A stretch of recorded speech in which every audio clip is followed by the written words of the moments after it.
starting a new series on a very important subject, family. So I am titling this series as Building Strong Families. We see today the present trends that families are just breaking up. You get married, within a week they are ready to go apart. They've been dating, they've been knowing one another for years, and yet marriage brings in a different dimension of relationship which they are not able to handle. So what are the present trends that we see today?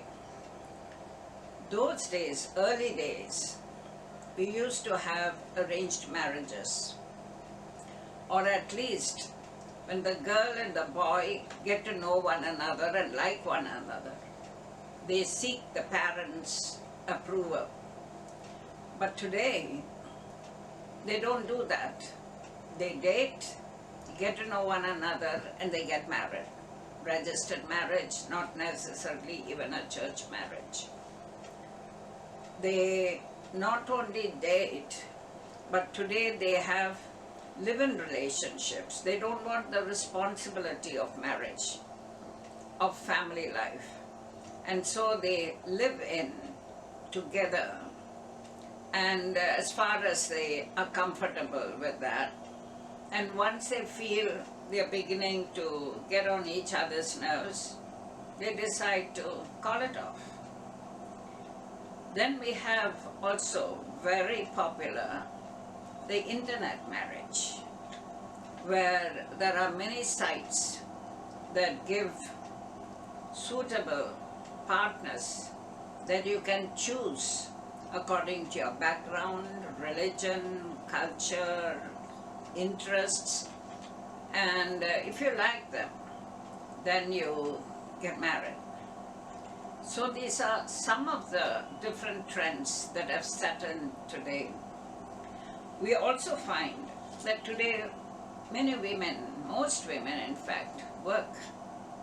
They get educated, going as high or sometimes even higher than the men do, and they want to work. They want to feel a sense of achievement, something that they do to build their potential, and so they get into the workplace. They become women who work outside the home, and as a result they have little time for those at home. They have so much pressure and demand in the workplace that they have no time for husband, for home, or even for the children when they come. And so that's a pressure and a stress that they are living under. We also find, therefore, because of this increase in stress and pressure, there are a lot of divorces. There are a lot of expectations, one with the other. And if they don't fulfill their expectations or demands, then they are prepared to call it quits.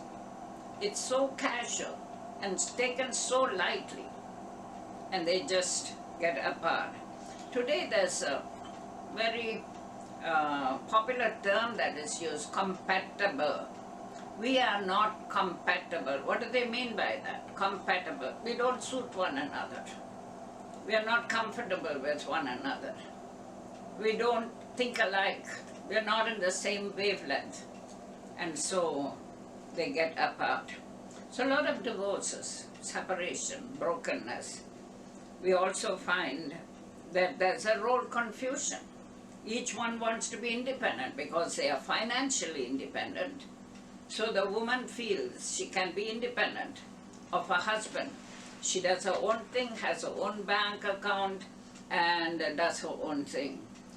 They just touch one another certain times of the day, but otherwise they live their own separate lives. We also find problems like homosexuality, lesbianism that have cropped in, and they live together, and in several places it has been legalized. I'm still of the old mindset, traditional, Bible-based and conservative, and was watching the show of, I don't know, maybe A Minute to Win It, and two people come, either their friends or husband and wife, or two, people from the same birthplace. But for the first time, I saw this pair of ladies, and one of them said, "This time I will ask my wife to do it." And I realized they were lesbians, married. One was a husband and the other was a wife. So these are trends acceptable by society that are creeping in. And we have this huge problem of HIV and AIDS because of loose sexual conduct. Pornography, because they are so sex-oriented that they go in for pornography sites and spend their time, feed their minds and their thoughts with the things that they see in these sites. So it's a sad thing, but degeneration of morals and values that have been given to us that keep the family together. What are the possible reasons people marry?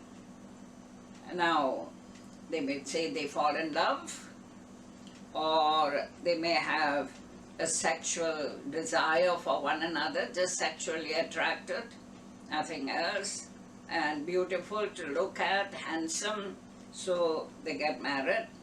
Then there's also some may have fear of loneliness, because all their friends are getting married one by one and they don't want to be left alone. They always want to go with the tide, with the trend, and so they want to get married. Some want to get married for the sake of security, or others for money, for prestige, status in society, that you are married, not a single.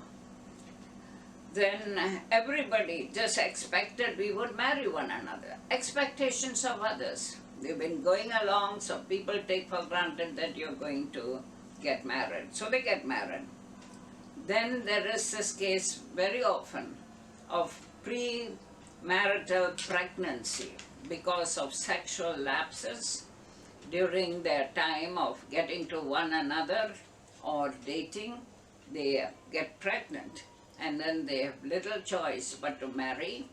There's abortion. Some of them opt for abortion rather than see the pregnancy through. And so there's rebellion to sometimes what does parents expect, at least pregnancy before marriage. That's not normally acceptable yet to parents or to church, and so that they rebel. They want to do their own thing. Others just say, well, it just seems the right thing to do. So you find this motivation to marry is very casual, light, temporary. There is nothing long-lasting, permanent that will keep them together. So we find many of them marry, and now they don't want kids because kids are an added responsibility and they hinder, they frustrate their independence. And so they have what they call dink and sink. You know what that is? Dink is double income, no kids. Or even if it's single income but no kids. So what they look for marriage, actually, the majority, is companionship. There's someone to talk to be with, to do things together. Sexual pleasure, because this is a big drive within people. And so they want to satisfy that desire, or sometimes security. So you find these are the reasons today why people marry, the status of marriages. These are the present trends. And it is no wonder, therefore, that there is so much brokenness and so much breakup. So this series is to see how we can make strong families before you get married, lay the good foundation, or even after you're married, how to get your marriage into a better shape. This is what the series is about. Gracious and loving Lord, you who designed marriage when you created man and woman, today we see so much of brokenness everywhere, in the individual, in the family, in the church, and in the society. It breaks our hearts, and it must be so grieve you and break your heart. Help us to make some sincere, serious effort to put marriages on strong foundation, and help us to forget our ego, to learn to die to self, in order that we can have the great, beautiful fruit of a wonderful marriage together that you have planned. Help us, Lord, as we go through this series to make our changes. For we ask it in Jesus' name. Amen.